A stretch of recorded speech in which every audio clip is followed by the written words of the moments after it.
So I've found more and more recently that everyone through the tribe here is living a visionary life or creating it step by step. And the stories that the tribe is amassing over time are just getting bigger and more brilliant. I was just on a Skype with a dear friend, Deanna, and she was talking about how she's like very connected to higher dimensions. So she says, yeah, there was a 9th dimension activation within the last month. So stuff has been blowing up. And I'm like, oh, okay, well, that explains a lot. Which is so cool. Oh, I love that she's able to distinguish between dimensions. I think that would be helpful for me because for me personally, they all blend together into one big window onion. The best way that I can describe my experience of seeing interdimensionally. Oh my gosh. What about you? Have you felt some sort of a dimensional shift within the last month, or even just, I mean, since the beginning of this year? Something about 2017. She is powerful. She's so powerful. What do you think?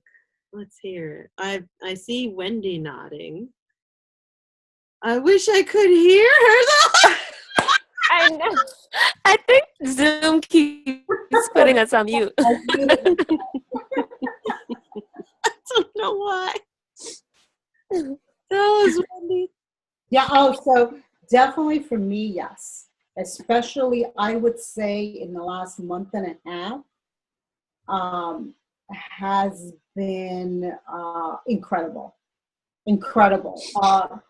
There is a flow, there is a knowingness, there is, I just know what I need to do next. And there's no more confusion.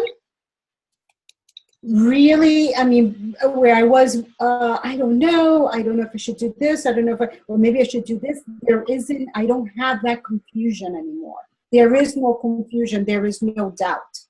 And so I know, and where before I was just really overwhelmed by all these creative ideas, I am capturing the ideas, but I'm not, I said, okay, that's something I could put on the shelf for now.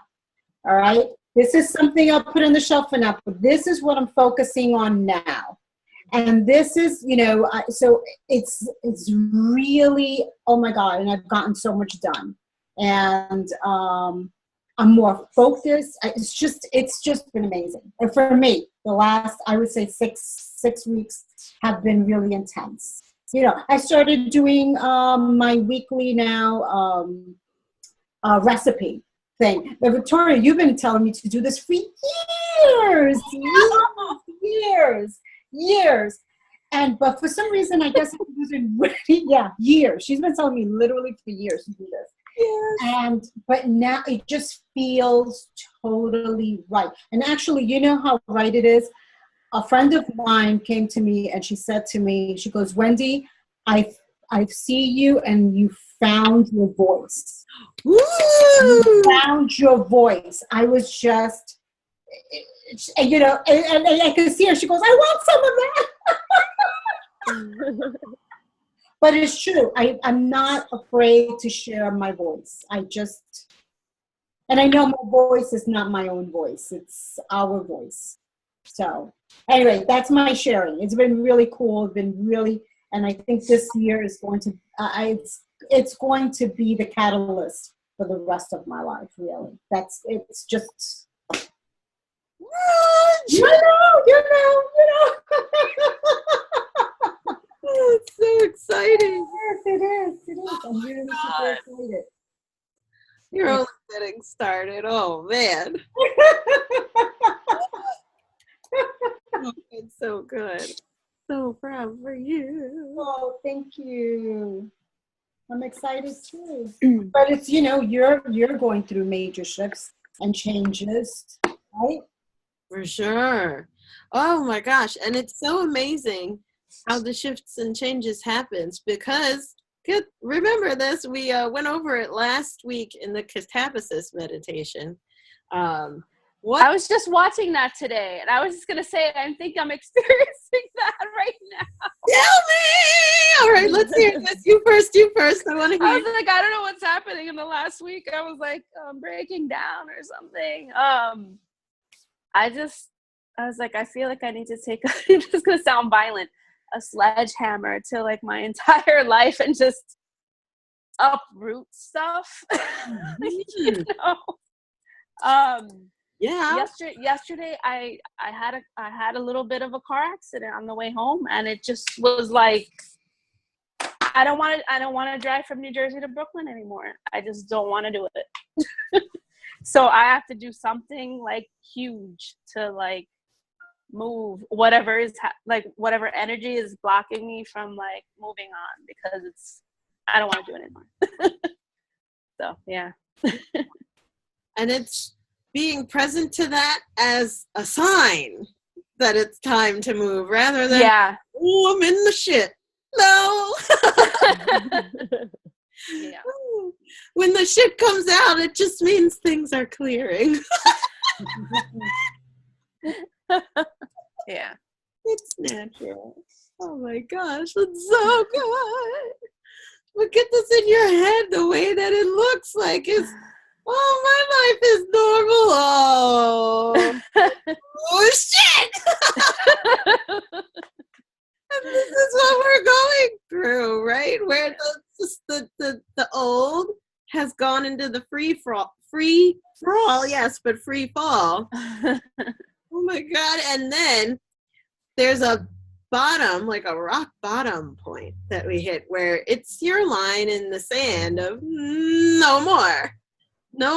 And because you say no more, you do no more type actions, right? You buy the thing, or you join the program, or you close the thing, or you quit the thing, right? Or you start the this like exercise routine, or you stop eating this food or something. You do no more type stuff.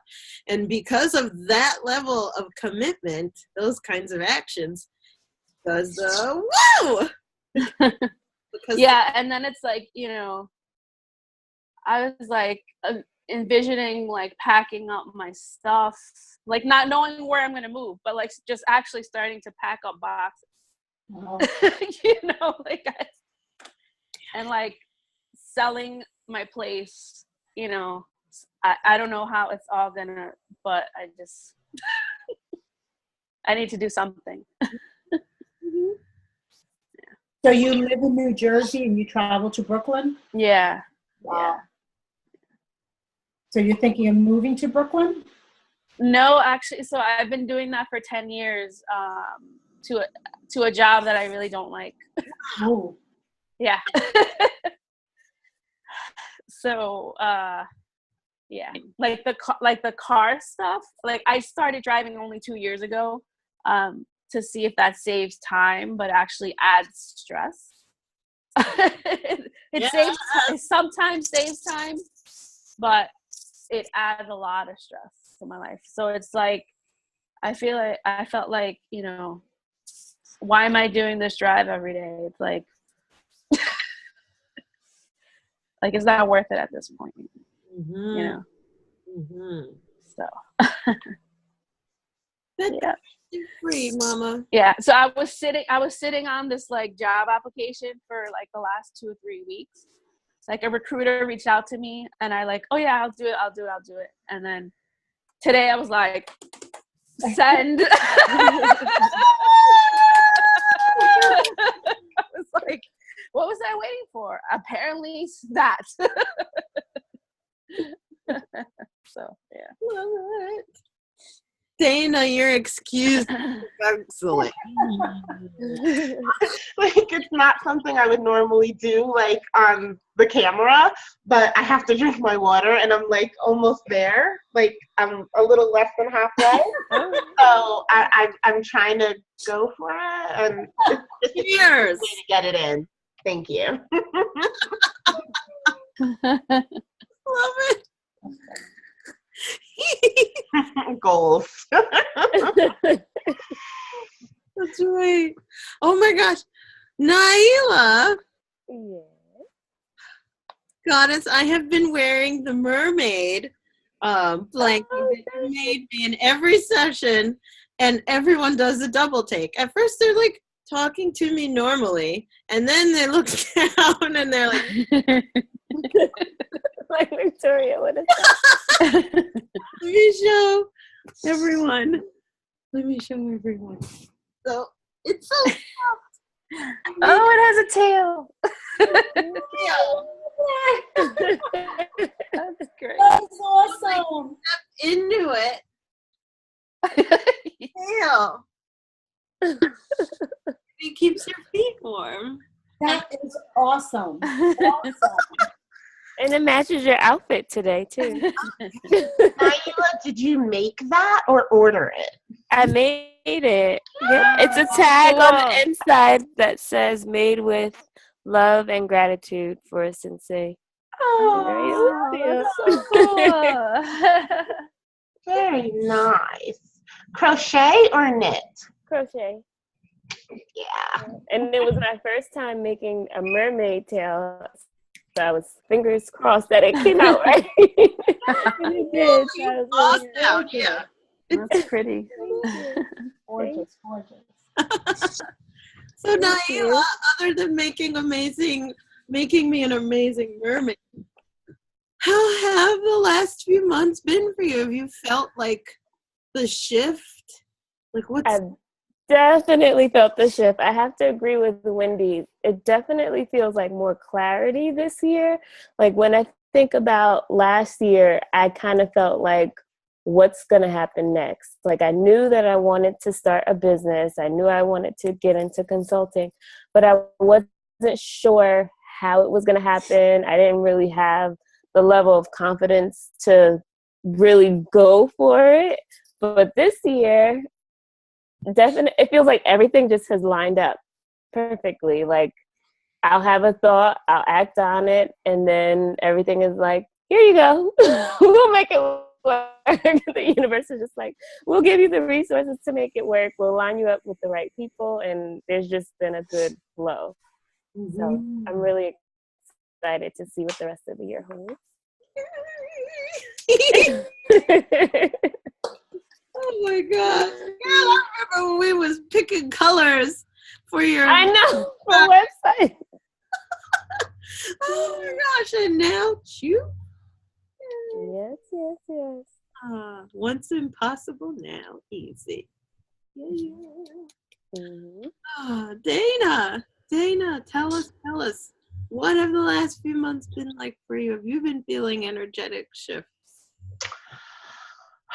I have to say that in the last month, I've definitely felt a shift. The last few months have been really challenging for me. I've definitely been dealing with some depression, just accepting crap in life, like, with work, just things that I've committed to that I feel a sense of obligation to. So was just pushing through to get done, and struggles in my personal relationship.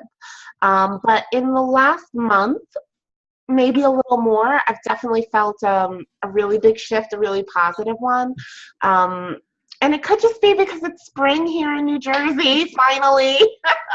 That there's more daylight. I'm definitely very sensitive to that, but I'm definitely communicating a little better. I think I'm at the point where I'm still identifying some of the things that I'm not extremely happy about or that I want to change.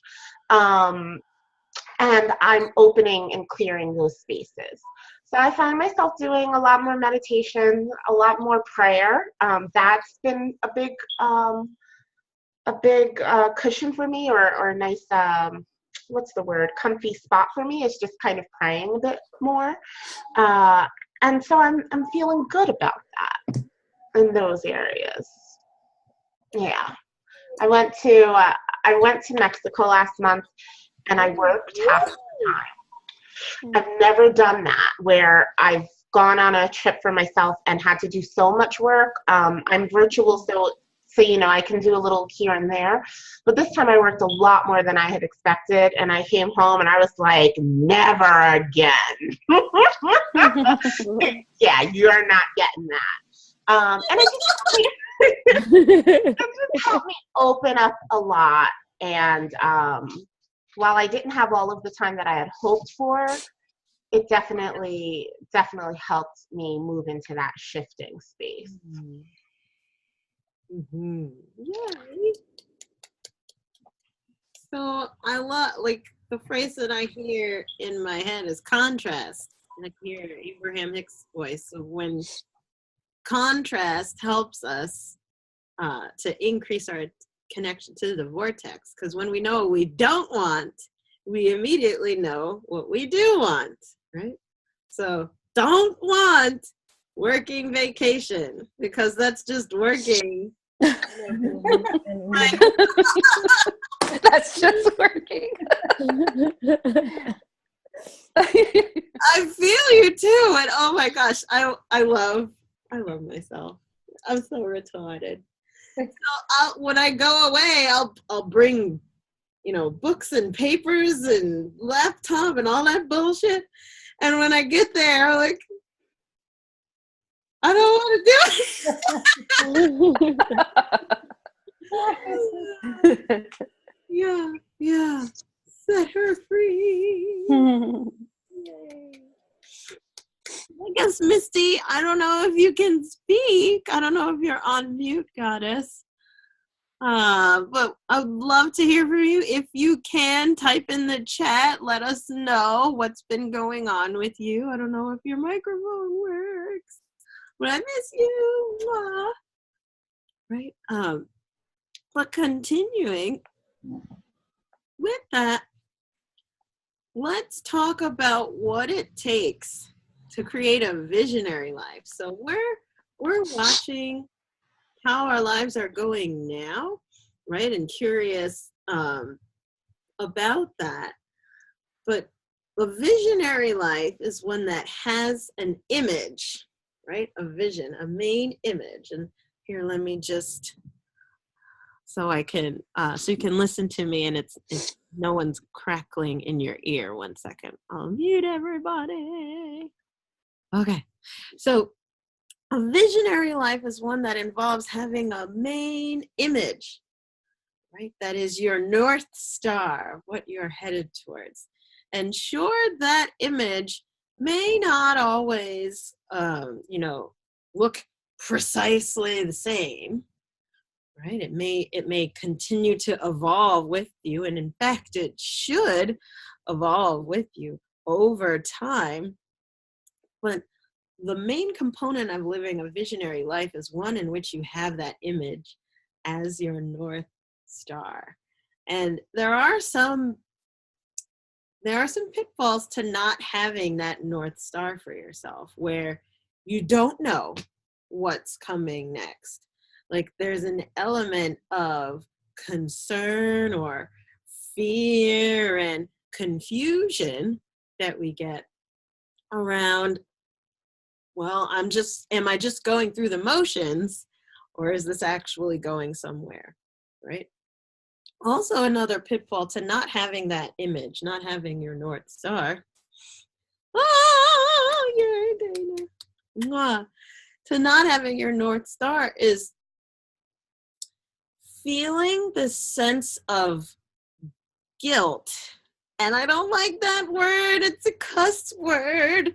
Cootie pants cuss word. Gross. But it's a sense of guilt. It's because you have this heart-centered passion, right? Maybe it's your creative vision. Maybe it's like an expression or art that you used to embrace, or a message. Maybe it's your story, right? And all that healing wisdom that comes from your creative flow. You have it in here under lock and key. Right? And without the North Star, it doesn't come out.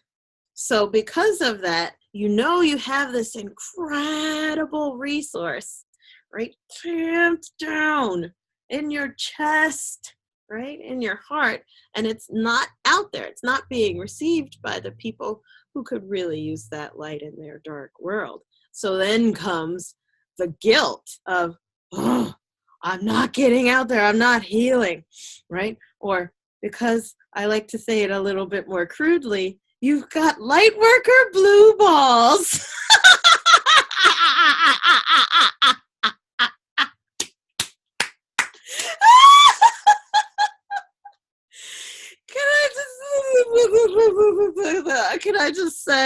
Can I say light worker blue balls? So here's, I have to take you off mute. Let me hear this. I love it. Tell me. Have you ever had a case of the light worker blue balls? Like, let's do this. Yeah, I'm having it right now. Absolutely. And it's for that reason that I was like, I need to release in other areas. So, absolutely. Yeah. How about you, Isabel? I saw you bust out laughing and you're like, oh my God. Was it? Yeah, no, I was just saying, like, I have all these ideas, and then I don't do anything with it. It's like so unsatisfactory, you know? Yes.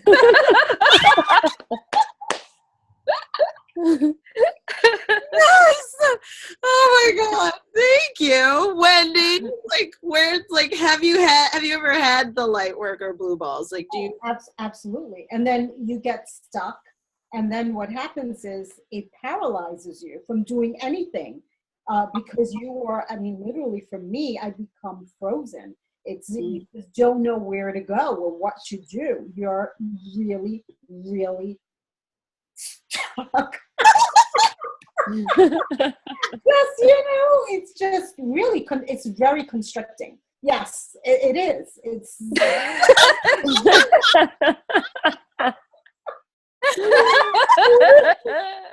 Yes, it is. Oh my God, look how ready you got.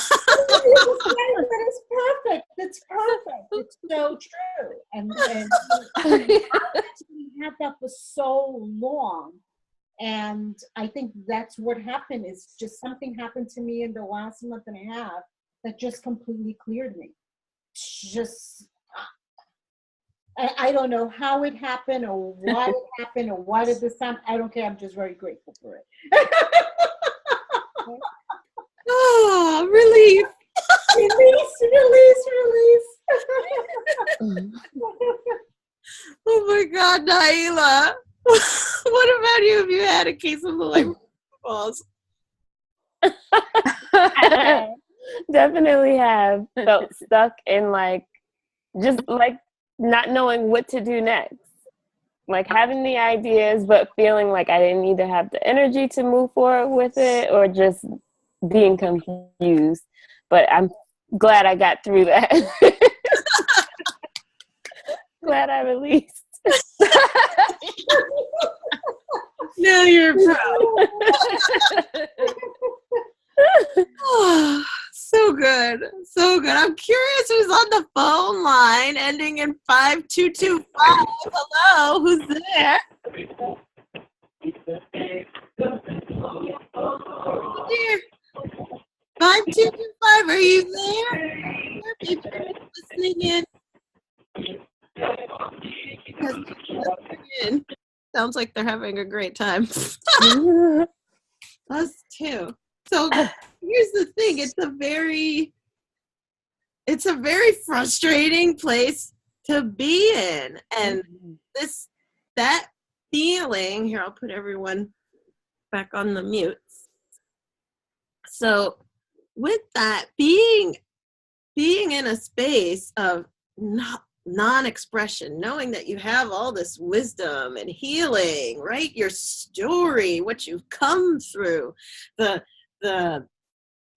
making it over the healing that you had to go through. Maybe it was physical, right? Where you had a condition that came up. I know for me, it was around dietary restrictions, where, all right, I am sensitive to soy and it's in everything I'm eating. Oh crap, what do I do? Right? And then being present to that, right? And coming through that and being able to then share that kind of wisdom to those all around you who need that.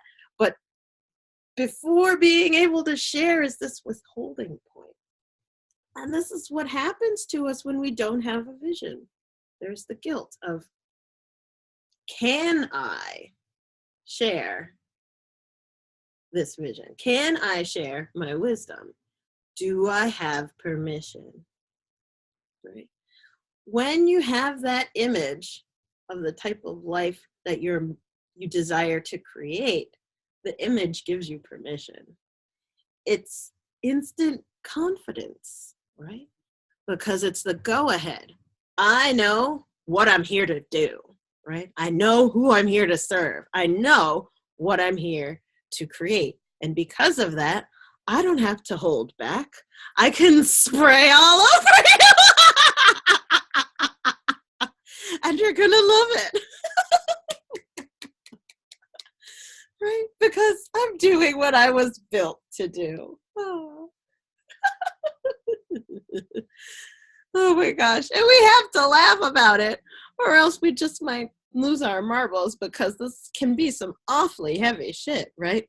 Our big why, right? All that wisdom that we get from our healing journey, more often than not, I would have to say, as in along the lines of 90% of the time, comes from our pain, right? We've been through a lot of shit, and there's a lot of wisdom in the form of what I like to call dark gifts, right? That we get through overcoming and working through our own stuff.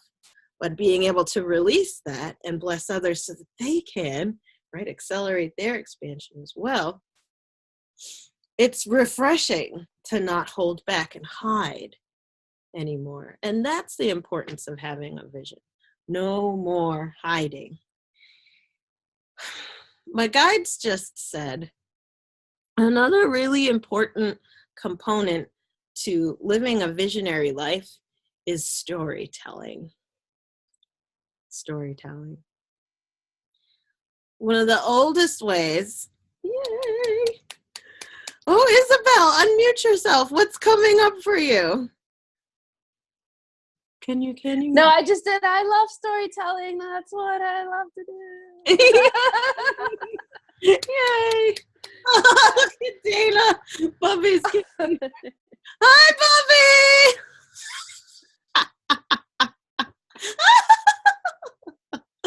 I love it. So cute. So what's good about storytelling in particular is that is the hi, Bubby. Storytelling is the oldest form of the transfer of knowledge. This is prehistoric, right? Before written his story, there was her story, and that was passed down in the form of what the bards say of ancient Greece, right? And the songs of the Lakota, for example, to sing the history of the earth, to educate all of the others in the tribe, and so on and so forth. But storytelling is the oldest way to connect, right? Person to person, form understanding. When you have vision, you have an image, right? A clear image. The most compelling stories convey strong and powerful images. Jack and the Beanstalk, right? Or the Brothers Grimm fairy tales, or the image of Zeus with the thunderbolt, etc. Or Isis with those, all of her incredible majesty. The images are what imprint and connect you to others. The person who holds the image and tells the story holds the power, right? This puts you in a position for leadership because it naturally connects connects you to others, being able to share your image, your vision, right? And others, it brings up that primal connection to you by hearing your story and seeing, right, and walking through it with you. That's why when someone who is a natural leader and is naturally good at motivating others, when they stand up to speak, the first thing they do is they tell a story that has clear images. So, like if you watch any TED Talk, for example, or if you listen to Martin Luther King, even better, talk about I have a dream, and he will describe images, right? As a visionary. He had a vision and he communicated it. Having that image for yourself, living a visionary life, doesn't only just give you direction, but it also motivates others to have direction as well, especially to support you in realizing that vision if you choose to share it with them. So having your vision is a form of self-motivation, but once you start sharing your vision, it motivates all those who encounter that. Is that making sense? Yes? Okay, great. So why now? Why do we need to live a visionary life now, right? Maybe you could think of like, maybe later when I have more time, or there were people who are visionary back then, or it's not me, who am I to live a visionary life? I don't have enough money to like focus on just what my vision is or something, or I'm not smart enough.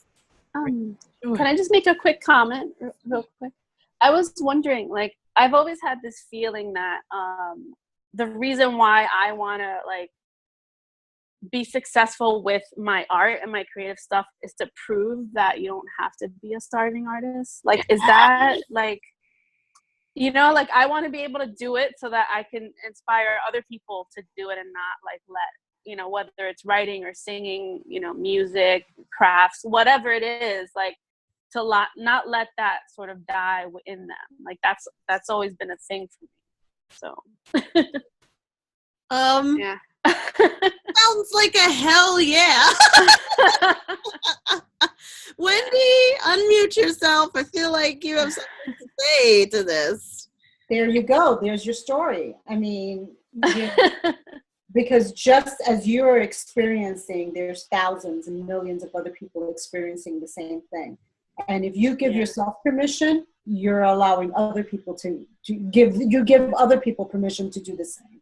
They connect with that. They connect with the story. It's, for me, it's all about, that no matter where you are in life and no matter what pain or what you have suffered in life, you're here for a reason. Every single person is special and has a purpose. And we're all so vitally connected. And I think for me particularly is the fact that a lot of times our culture says that you have to be a certain age to be able to do something. And once you pass a certain age, that's it. You're cut off, put out to pasture.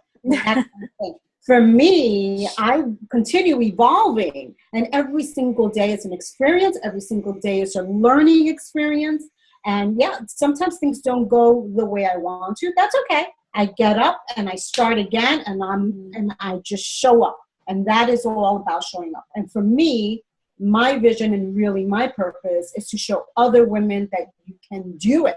You can do it. It's if you're here and you have the heart and you have the love and you have the passion, you just get up and show up. Yeah, we're going to make mistakes, but you just keep doing it. And I tell you, it resonates because I'm not the only person. We're all living this. We're all living this. And I think we're just all starting to wake up. And if you're here, is because you're woken up and you need to inspire other people to wake up as well. Yeah. So that's your story. Everybody has it. They're all but it is all about being connected, right? Being alive, being connected with each other, inspiring each other to live more brilliantly, live more fearlessly, live more brave. That's what we're here to do. Take life by the balls.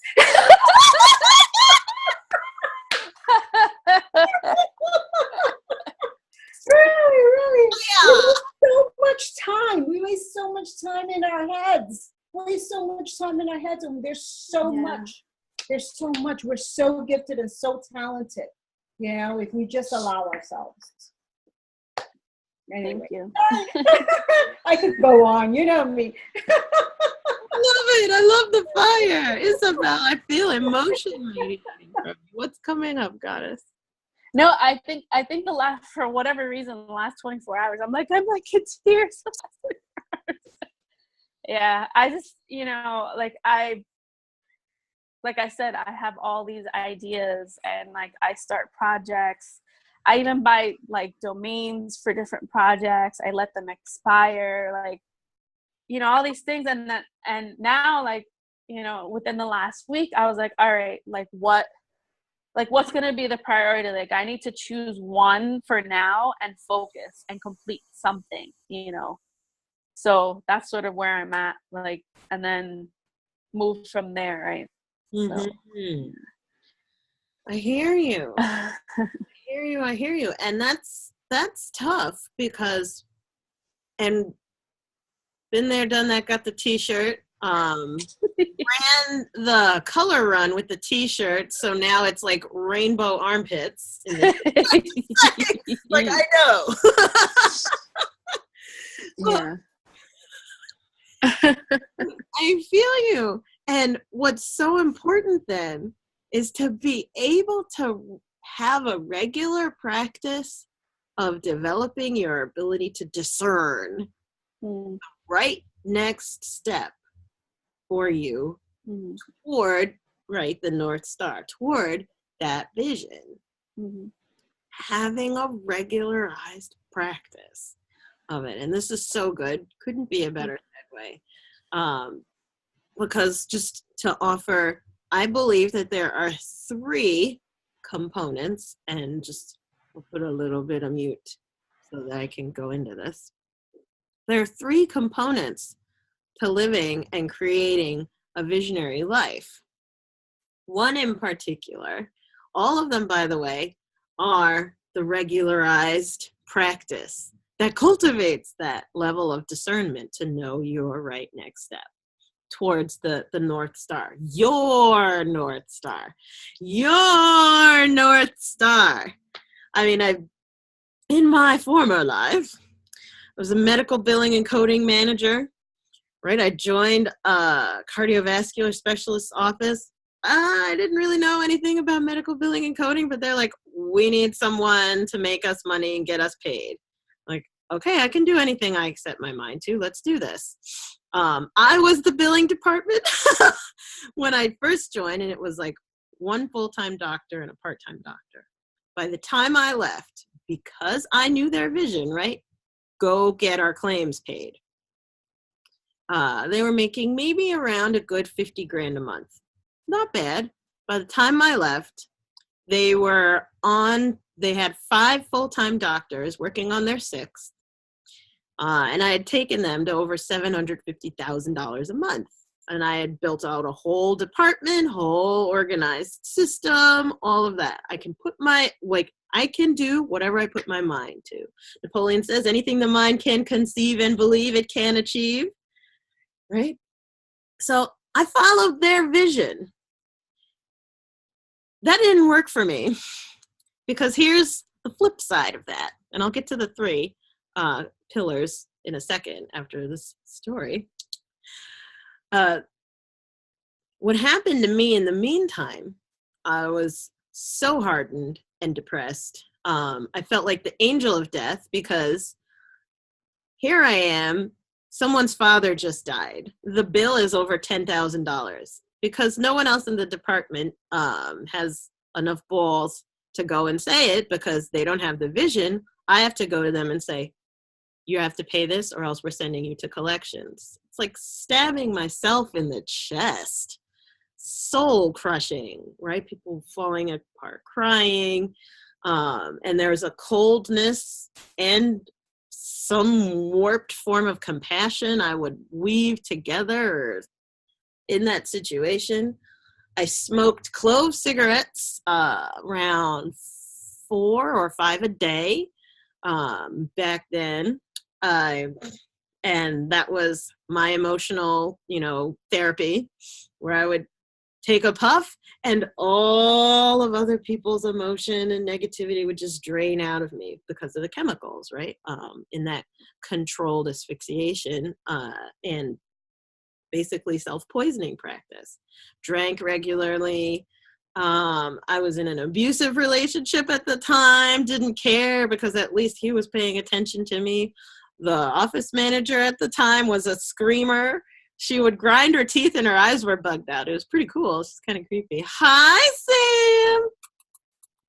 Yeah, there you go. You can say hi. Hi. Yeah. Hi, Bobby. So much love. Thank you. So I love that. So, but spooky bad time. But I was following their vision. I didn't know what mine was. Right? Didn't know what mine was. So it took me getting chest pain from being there to wake me up enough to say, oh, wait a minute, I don't want to become a patient here. Let me get out of this place. Right? To start seeking out alternative forms of employment and alternative therapies to heal my heart and my body, right? But here's the thing. I didn't have a vision for myself. I wanted to make money, okay? And I wanted to be part of something bigger than myself.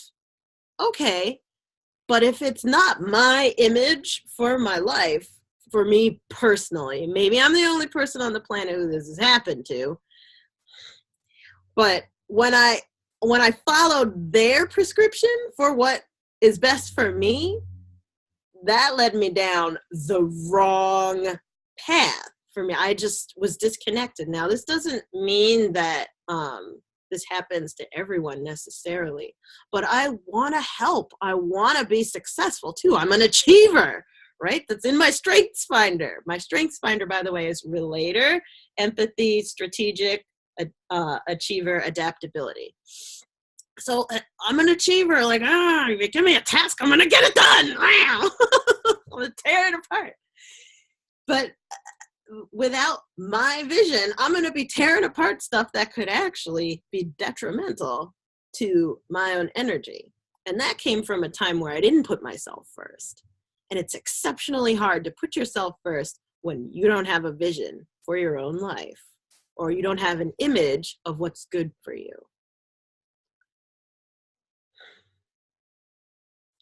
So, has that happened? Is this resonating? Give me some nods. Yes, yes, yes. Okay.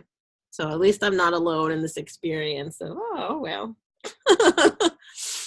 Right? So here's the thing. To live a visionary life, what I've seen over time and just becoming more and more obsessed with it, there's 3 main pillars that in the last 5 years, now I'm not some expert at this, but I'm sharing with you as one who's on the path, who walks this path alongside you. The last 5 years, I've seen that for one, the regularized cultivation of your natural intuition will lead you towards and regularly clarify what is your vision and how to get there. The regularized cultivation of your natural intuition. What does that mean? So having your visionary practice, perhaps it's a form of, visualization meditation, or having your vision board, or paying attention to your vibes and your feelings and learning how to do that increasingly over time so that you can hear what matters most to you, because your feelings are your signs of this feels good, this does not feel good.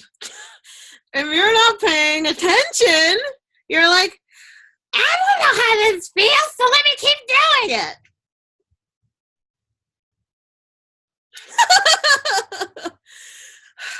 Oh my gosh, that doesn't really lead to good places.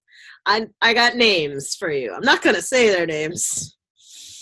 But, you know, if I had to write a list of people who, like, lead me down the shit street, it's because I was following, I don't know how this feels, but I'm just going to I'm going to continue with it because I don't know what I'm doing, right? So that's number one. The regularized cultivation of your natural intuition means having that profound level. I'm glad you love my voices, Isabel. So what that means is having a profound practice of listening. Listening, yes, to all of your environment, but especially to yourself first. Not to be selfish, but to be self-aware. You cannot self-actualize if you aren't self-aware. It just won't work. It just won't work, right? So that's the first, right, out of, I guess, our stool, or our three-legged hand. Second is the regularized exploration of spiritual energetics. What the heck does that mean? So let me break that down. Energetics as a word means the study of how energy works, right? What it's made out of, how it moves, when it's stationary, what are the repercussions of all those things? The study of energy in all of her states. So that's normally used in electrical engineering, right? But now we're taking the word spiritual and putting it on top of that, spiritual energetics. So understanding what is spiritual energy, what is your spirit, how does it move? Can you move it? What happens when it's stationary, right? Can you pick up on that in others? This is different, right, than the cultivation of your natural intuition, because that is self-awareness. Spiritual energetics is in your relationship to all that is around you. One example of spiritual energetics, or there's another word for that, is energy work. One form of that is Reiki. So when you practice Reiki and you start to understand that you can move and shape energy, and I'm not talking like light bulb energy, well, maybe on some level, but it's more of spiritual energy, natural ambient energy, that which causes growth and life, that kind of energy, the fuel behind that you can move and shape it. That is so incredibly deeply empowering, right? You experience your life on a whole nother level. Just because you study Reiki doesn't mean that you have to, have one of these and lay people on it and Reiki all over them. and don't get me wrong, that's fabulous. I love me some Reiki. Give it to me, right? And I love sending Reiki all over them. And no, I don't say that out loud. Sometimes I think it.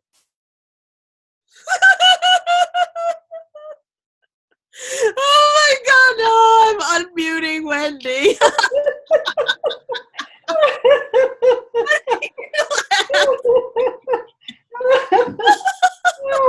You make me laugh because I love it too.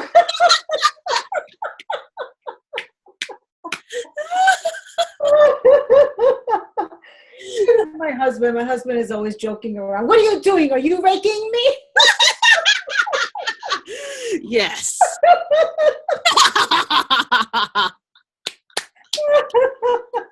Oh yeah. Well, you are so right on that. And I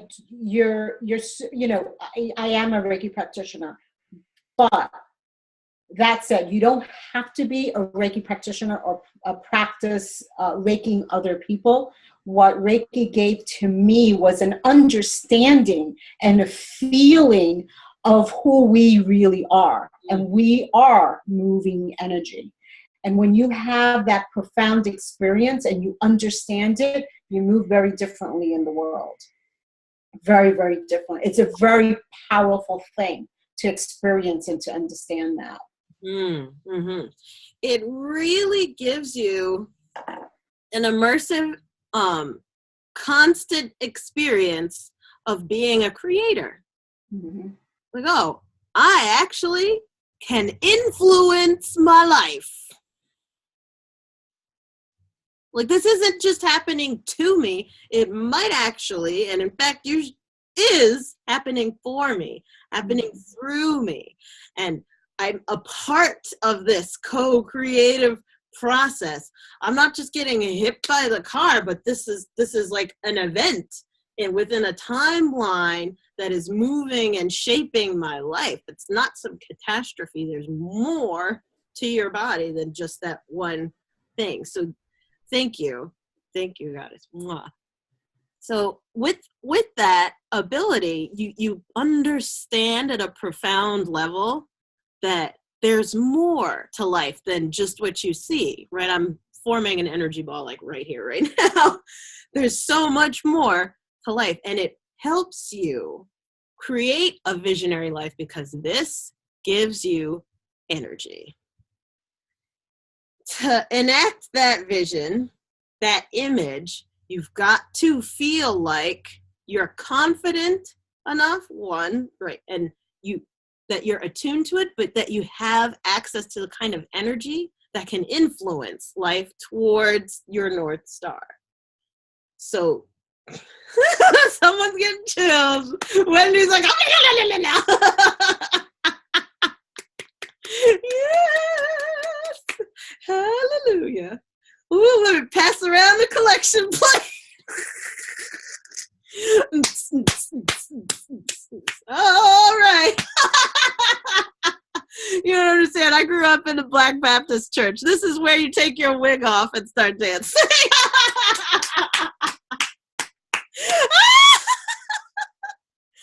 Oh, I'm so proud of where I come from, though. Yes.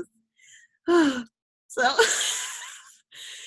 and here's the thing. So that's the juice, right? The a continuous exploration of spiritual energetics. And by the way, it's not just Reiki. There's all kinds of flavors. Well, like vortex healing, Theta healing, body talk, Jinsen Jutsu, acupuncture, right? All the reflexology, all the things. Go out and check it out. Oh, there's a plant here, by the way. Hello. So what's beautiful about that is it's a never-ending exploration, and all of it is super cool. And for me personally, I love that freaky shit. So, we're gonna you're gonna play a gong, and I'm gonna sit here and give me that. I'm cool with that. Not everybody, whatever. But it's important for you to open up and experience that, because you get access to more energy with the more that you experience. So that's number 2. And then lastly, our third leg of our chair thing, our third pillar, right, to how to create a visionary life is divine feminine community. Divine feminine community. Surrounding yourself in communities that reflect aspects of the divine feminine. So here's the thing. What the hell is the divine feminine? So the patriarchal, the masculine model is vertical, right? It's the rules, the regulation, one voice, one vision, and you subscribe to that vision, right? And you follow along that. It's about producing results, right? Results driven, get it done. It's to the point, sure, it's very effective, but when it comes to living a visionary life for yourself, it is very difficult to do that if you have to subscribe to someone else's process in order to go through it. The divine feminine in community is open to input, collaborative, creative. The masculine is competitive, right? Whereas feminine is creative. The feminine is open to mystery. It values the questions, whereas the masculine values the answers. Now, here's the thing. I'm not taking a shit on the masculine. I'm saying we know the masculine. We know the masculine. It's what we've been raised in. It's what we're highly, highly exposed to now in contemporary society. But the feminine, which is based in circles, right? Protecting each other, and communication, connection, rather than individual, strong, independent, hunter, warrior mindset, right? That collaborative environment is what can nurture you towards your vision and gets you the last thing that you need, which is the resources, right? The resources. Make it finally to your North Star. It's a divine feminine model. It's not a divine masculine model to the way that you encircle yourself in community. Now, I want to hear what kinds of communities have you felt yourself in? Like, have you been in the competitive community, the follow our program and you'll get this result kind of community? How have you been in that? What has been your experience? I'm gonna say for me, I go to a lot of children's book conferences. I go to animation conferences because that's what I'm interested in. Mm-hmm. And I keep hearing the same things, you have to start from the bottom, you have to get noticed, you have to pay your dues, all of this, it makes it feel like it's almost impossible to do, and it's like, I gave up so many times because it's like, what? What am I supposed to do? And now it kind of shifted though in the last few years where it's like, you don't even apply to studios anymore. You have to do your own work for them to come to you. They discover you. And so I was like, in a way, I had always wanted to tell a story and to have it be made into a feature-length animation. And I was like, well, I'll study animation, I'll get a job at Pixar, then they'll make my movie. And now it's like, I gotta make my movie. So you kind of have to take, those, what do they call those? The gatekeepers out of the middle, because it seems like it doesn't work like that anymore. And if my goal was to tell my story, it's not guaranteed that Pixar was going to tell my story anyway. It could have been years. I could have given 20, 30 years of working there. My story probably, who knows? I don't know. But at this point, there's a story that needs to be told and it needs to be an animation. And somehow I have to make it happen. Mm-hmm. Yeah. And knowing that you have permission to just go with the flow and just create rather than wait for the gate to open. Yeah. The club, unless you get past this velvet rope, you can't pass go and collect your $200. Right. Yeah. Girl, there is more than a board game going on right now. I could jump over and take the whole Monopoly box and run away with it up. You're a creator, right? Yeah. Being in your creator presence rather than holding back. This is so good. Yeah. Wendy, tell me, what's coming up for you around masculine community and divine feminine community for you? Me? Yeah. Oh, so it's very interesting because you were telling the story about your previous work life, and my work life was pretty much the same. It's very interesting because one of the things in my last job that I did was a lot of project management, and I worked for researchers. I don't know if anybody has ever worked for researchers.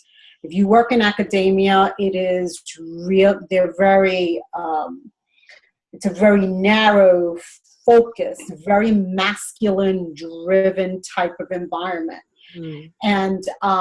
And what I loved about the work originally, when I would start work, what I was really good at was really assessing business operations and creating these wonderful workflows. And that was very creative for me because I would look at the way things were running and what needed to be changed. And I loved the creative process. But once everything was functioning, then it became kind of boring for me because the creativity went out of it.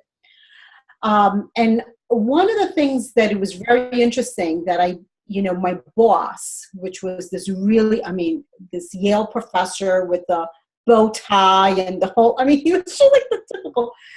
Anyway, but one day we were in a meeting and he said to me, and I don't remember what he asked me to do. It was a new project. And he said to me, now I want you to think of this in a logistical manner, not in your intuitive way. And it blew my mind. It really took me back. And I've been thinking about this recently. Yes, I know what that's like. I was good at it. And this is a phrase that's been coming up for me in the last couple of weeks. Just because you could doesn't mean you should. Okay? Just because, now what I mean by that, yeah, I was good at what I did. And I could be good in a lot of things. Doesn't mean I should be doing them. Doesn't mean that it fires up my soul. Doesn't mean that it is what I'm meant to do. So what I found that I was really living in that masculine environment, that kind of work, where I should be more in the divine feminine. I do see that I have stepped into more of that. And because I've stepped into more of that, I am in a flow. I am in a creative flow, and things seem, I'm more brave, I'm more open, I'm more tapped in. It's a completely different experience. Now, I'm not saying that you never need to do the masculine work. There are times that you need to sit down and you have to be very different and focus, depending on, like when you're doing your taxes, you need to, this is where divine feminine doesn't work when you're doing your taxes. But yes, I totally know what you're talking about. It's such a difference, and for me, I didn't even realize how much I was squashing my creativity, the energy, my flow, what I needed to be doing. And so I totally get what you're. I get it, 100%. Thank you, guys. My guides just chimed in and they said, don't forget, Victoria, the main thing about divine feminine community is that it honors your divinity. Mm-hmm. What that means, and like there's wonderful people that I work with who are atheistic, by the way. And we have the best conversations. Like I really get to go into the energetics, chomp all over the good conversation. No. Like, with that, yes, I feel like a cookie monster when I do that. So with that, it's honoring your divinity is really, in the words of my dear friend Bailey Fruman, owning your power. When you stand in your power, naturally, that's when you really call upon more of what you're made out of. And that's what it means to honor your divinity. Because when we acknowledge the fact that we have at least a drop, if not a whole more, of the divine in every single being, we see every single being, including ourselves, as powerful beings, right? As creators and levels the playing field, which of course then also is divine, which is feminine, because it's not vertical, it's horizontal. The playing field is we are all equal. We're all in this together. We're all equal creators. Naila, have you had that experience of where, ooh, yeah, unmute yourself, girl, where sorry, go ahead. What was the part of your question? Oh, bless you. So have you experienced and I know we're over. If you have to jump off at any time, that's perfectly fine. But if you have time to stay on, it's enjoy the juice. So, but have you had that experience of the masculine community versus the feminine community? Like, have you seen the difference? Yes, for sure. I've seen it. I guess the best example of a comparison that I can give is our Visionary Shaman group and other communities that I've been a part of, whether it's sorority or groups at church or what other groups am I in? A whole bunch of different groups. But when you're in the divine feminine energy, you feel a lot of love, you feel supported, you feel protected, you feel safe. And in other instances, you might feel fear, doubt, you might feel unheard sometimes. And those are the different experiences that I've had. I was just having a conversation with my mom the other day, talking about, we were speaking with an advisor that we have for the nonprofit. And she's like just this ray of light. We get to talk to her over Zoom. And I was sharing with her that I love the way I feel after we speak with her. And I compared it to some of our interactions with other board members. And I'm just like, we need more people like her to bring on board, because who doesn't want to feel lifted and like ready to take on the world after a meeting?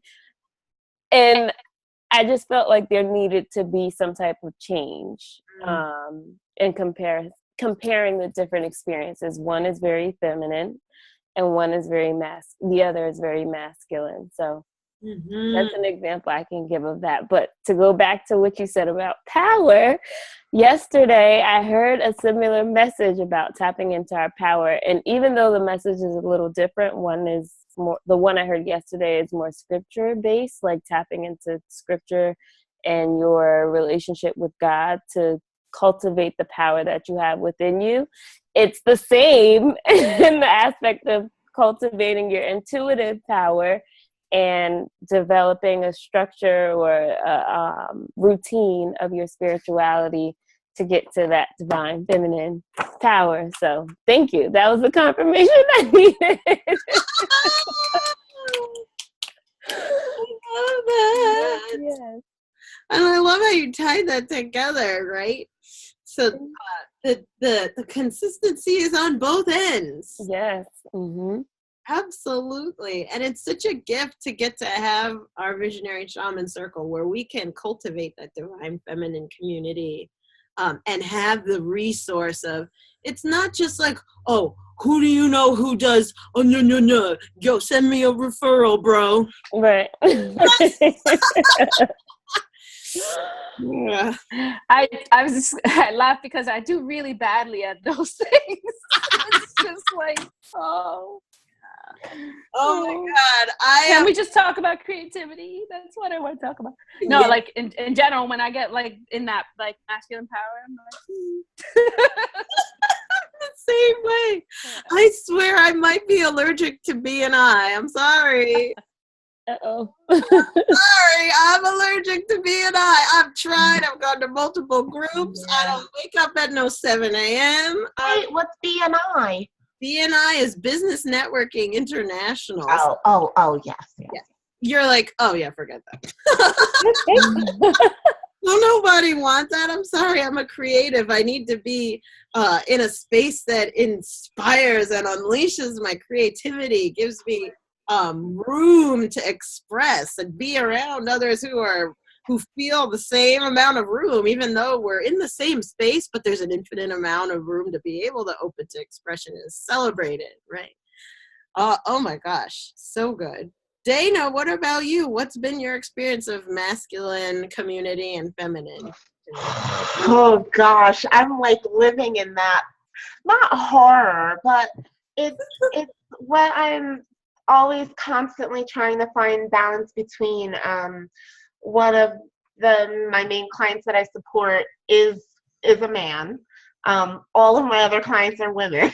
And I love it. And there is such a difference. And even with the networking, that whole if I'm working with people and I'm connecting with people, I share my business and those business opportunities very organically and in a very spirited way. And I don't just say, send me a referral or I would introduce you to this person.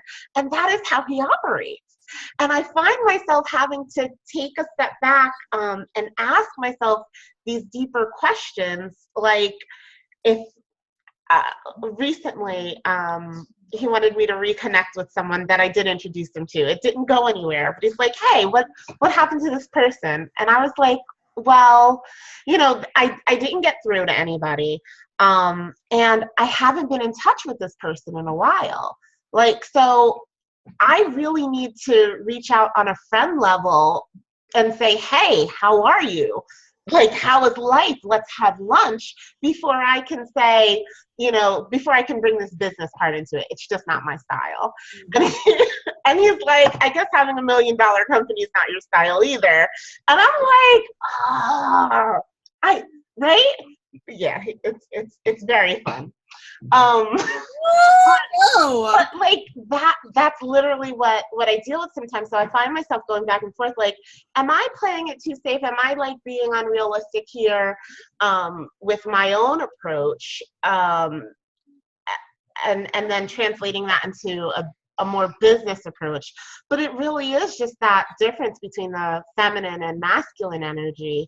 And at the end of the day, I have to honor who I am and the relationships that I have and respect the people that are in my network and in my circle, because that's why I am loved.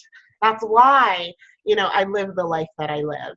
So after putting him in his place, because come on, I continue to operate in a way that not only serves me and my family and finances, but serves my spirit, and is able to teach other people too, because there's a lot of respect for that as well. So yeah, that's the world I'm living in. And I'm finding, I'm not always loving it. It's got me really busy right now. Like I said, I've made a commitment. We're pushing hard. We do have a big goal that we're trying to reach. So I'm in there, but I'm looking forward to stepping back as soon as I can and just living the life that definitely honors my spirit, my creative spirit, my nurturing spirit, where I get to help and love people. So my guides just opened up another interesting can of worms, and you saying that because they said the difference between masculine and feminine around service is that, and I think Naila and I spoke about this briefly the other night. Masculine is designed for service, output. Feminine is designed for being served, input. So here's the thing. if you are staying in service to others, right? You're the implementer, you're the activator, you're the catalyst, blah, blah, blah.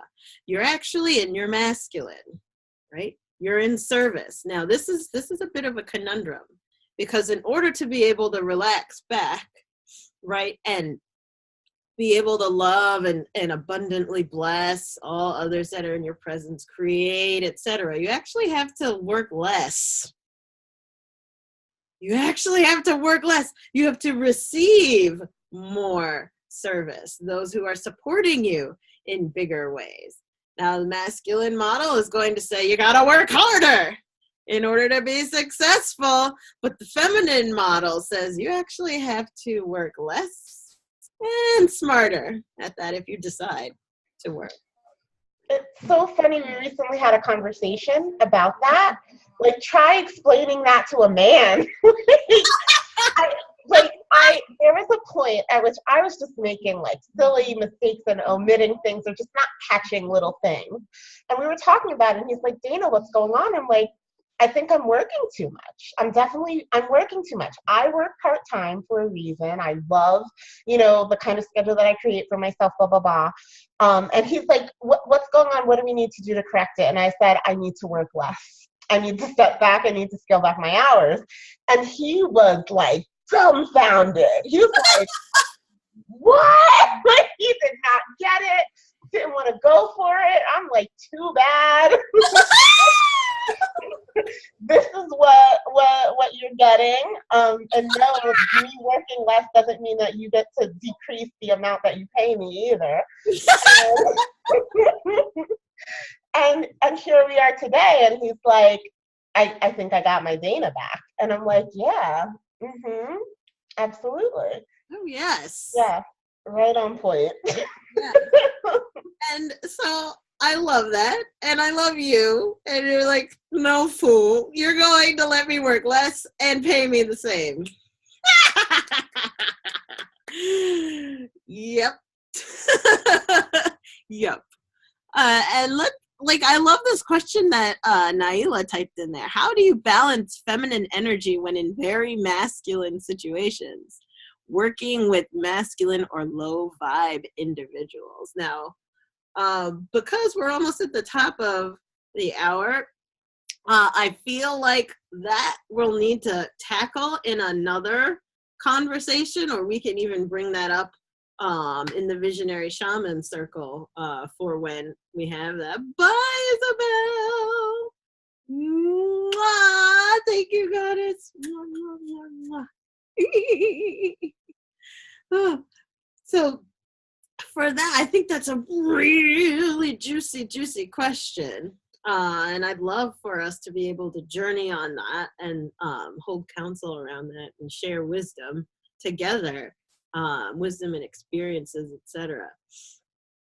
But I know we've good grief, this is supposed to be 60 minutes and this girl's got big boobs. She is just spilling over on time, which I love. But let's I noticed your boobs too. You have no idea. Oh my gosh, how do you hide that?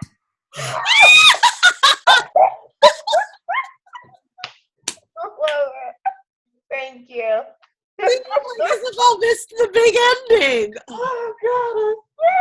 Okay. It's my special secret that I've been wearing all day.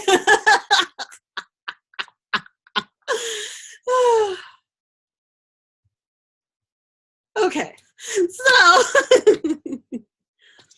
let's bring this bus on home, right? And here's the thing, share this. So this has been a delicious conversation. I feel it's only the beginning, but just as a recap, it's important to live a visionary life, and you need 3 things to make that work. That's the regular cultivation of your natural intuition, regular exploration of spiritual energetics, right? Just continuously continuously. There's no, the whole like, oh, I got my master certification, or oh, I got my master's, or oh, I got my doctorate. No, continuously, because you keep living, you keep evolving. So your practice should with you. And then lastly, surrounding yourself in divine feminine community. That's what it takes, right? To really live a visionary life. I believe that in the Visionary Shaman Circle, we got all three going. We got all three going very clearly, right? The regular cultivation of your natural intuition, regular spiritual energetics exploration, and then we're doing both of those together in an environment that's divine feminine in nature. I mean, the results that have come out of that, I mean, we have the weekly reports, the weekly video reports from everyone of all the awesome things that they're creating.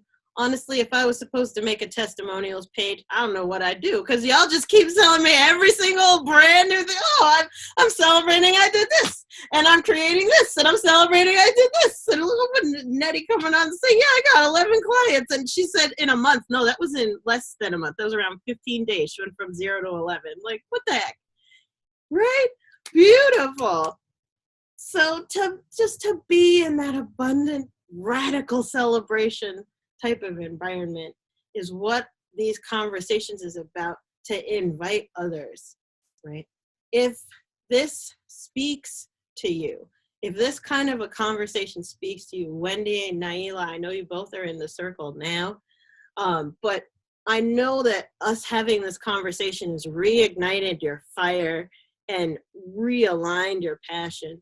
Share it, right? Because there's other people, and I'm saying people because it's not just women, right?